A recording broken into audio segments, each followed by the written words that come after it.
The Wedding, bab 16, penulis Neng Neng. Ozan, kayaknya lo mesti meninjau kembali proyek Mandala Jati deh. Gue rasa di sana ada masalah serius. Coba lihat laporan ini. Ina, salah satu teman satu divisi Fauzan datang menghampiri ke kubikelnya. Gadis berkacamata dengan rambut kuncir kuda itu menyodorkan beberapa dokumen pada Fauzan. Fauzan terdiam sejenak. Tidak segera meraih dokumen tersebut. Ingatannya berkelana pada kejadian beberapa tahun silam.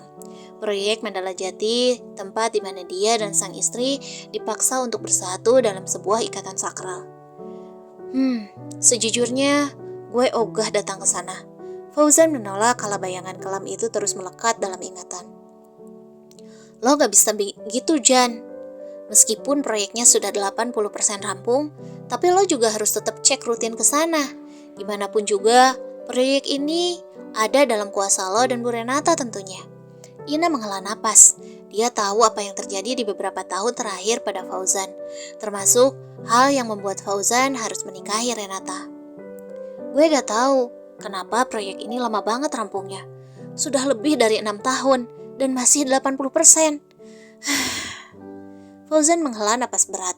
Selalu ada saja kendala di proyek Mandala Jati. Fauzan nyaris lelah mengurusinya, namun juga tidak bisa berbuat apa-apa selain mencoba menyelesaikannya. Udah, lo sabar aja, nanti juga kelar sendiri. Ina menepuk bahu Fauzan dengan kertas dokumen yang tadi sempat disodorkan pada Fauzan. Pada akhirnya, gadis itu memilih untuk meninggalkan kubikel dari suami bosnya tersebut. Oke, masalah itu untuk dihadapi, bukan untuk dihindari. Fauzan menyemangati diri sendiri. Pria itu gegas meraih tas ranselnya, lalu pergi menuju lobi untuk menyambangi mobilnya. Masalah ini tidak bisa terus ditunda. Fauzan harus segera menyelesaikannya. Menempuh waktu berjam-jam membuat Fauzan lelah. Sepanjang perjalanan, hanya musik yang mengalun yang menemaninya. Tidak ada makanan, hanya ada sebotol air mineral yang tersedia di dekatnya. Fauzan menghela napas kala merasakan perutnya berbunyi heboh. Kangen banget sama adek. Selalu saja Yasmin yang berkelebat dalam bayangannya. Gadis kecil cantik yang menunjang semangatnya. Adek, pasti udah pulang. Gumamnya lagi pelan. Pria itu segera menepikan mobilnya. Waktu sudah menunjukkan pukul 2 siang.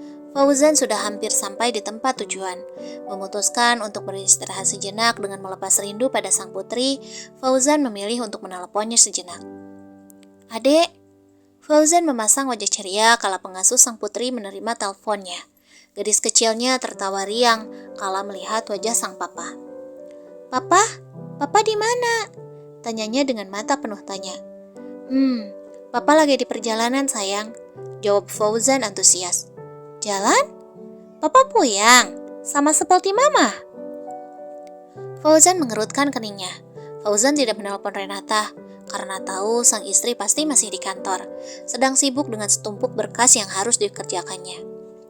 Mama sudah pulang? Fauzan kembali bertanya. Ya, Mama puyang. Yasmin menganggukkan kepalanya senang. Terus, Mama di mana? Tanya Fauzan mengernyit. Bagaimana mungkin Renata pulang di jam haramnya? Mama sedang tidur. Mama dingin. Atit. Fauzan semakin tidak mengerti. Lalu kembali bertanya kala sang pengasuh kembali mengambil alih ponsel yang dimainkan Yasmin. Bi, Renata ada di rumah. Fauzan tidak bisa menyimpan rasa penasarannya lebih lama. Ya pak, ibu tadi pulang. Wajahnya pucat, langsung masuk kamar. Sepertinya ibu sakit, jawab pengasuh Yasmin dengan gamblang. Wanita itu juga memasang wajah khawatir yang kentara. Bi, tolong berikan Renata makanan juga obat ya. Saya titip istri saya sebentar. Sebentar lagi saya pulang. Kini Fauzan tak kalah khawatir. Tidak biasanya sang istri sakit. Biasanya perempuan itu selalu bertahan kuat. Meski sakit sekalipun, Renata tidak akan merasa jika dia tengah sakit. Yang akan Renata lakukan, tetap bekerja dan bekerja. Fauzan menghela napas berat, kala pengasuh menutup panggilannya. Pria itu menatap pada sekeliling, matanya membulat, kala baru menyadari di mana dirinya menghentikan mobilnya. Fauzan merasakan jika dirinya tengah memasuki dimensi lain untuk mengingat masa lalunya sendiri. Flashback. Waktu menunjukkan pukul 11 malam. Suasana sekitar terasa sunyi dan sedikit angker.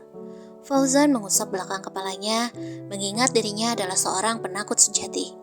Namun karena bos menyebalkannya, Fauzan terpaksa harus mengikuti setiap perintahnya, termasuk ketika Fauzan diminta untuk menemaninya menemui orang penting yang mengaku sebagai kepala dusun setempat.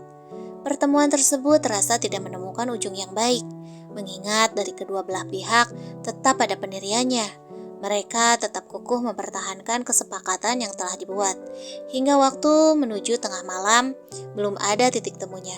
Namun demikian, kepala dusun meminta Renata untuk pulang terlebih dahulu dan melanjutkan perdebatan di esok harinya.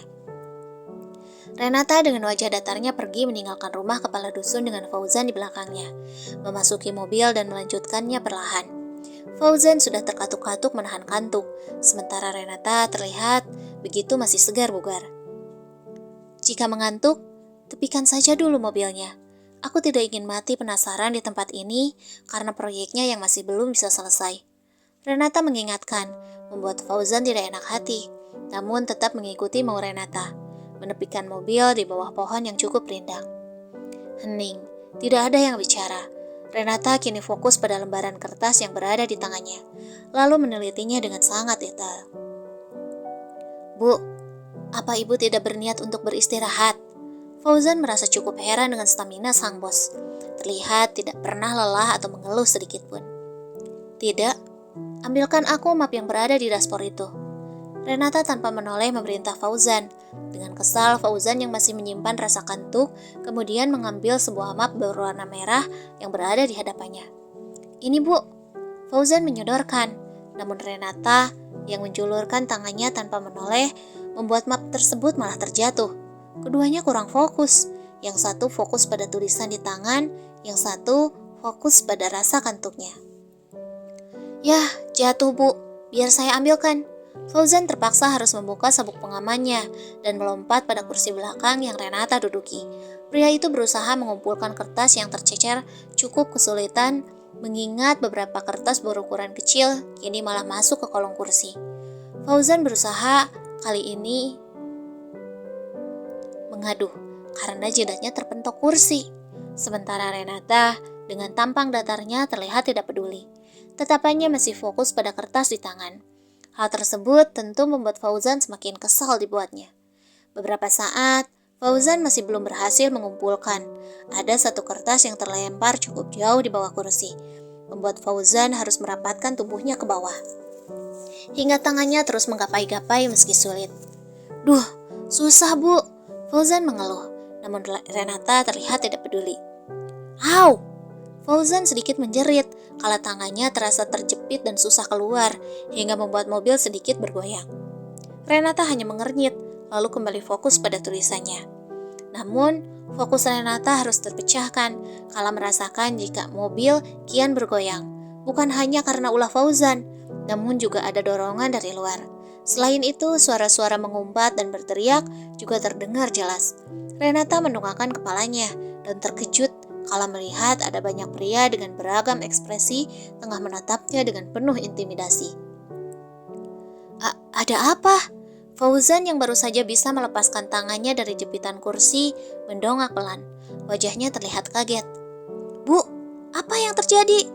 Fauzan bertanya, namun dahi Renata hanya mengernyit, menandakan jika wanita itu sama bingungnya.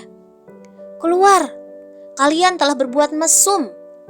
Leluhur kami akan murka. Sebentar lagi akan ada bencana. Kampung kami telah ternoda. Keluar kalian, atau mobil ini akan kami bakar. Bu, kita difitnah. Bagaimana ini? Fauzan membulatkan matanya kala salah satu pria dengan sarung di lehernya tiba-tiba memukul kaca mobil di samping Renata, membuat Fauzan refleks memeluk sang bos sebagai upaya perlindungan.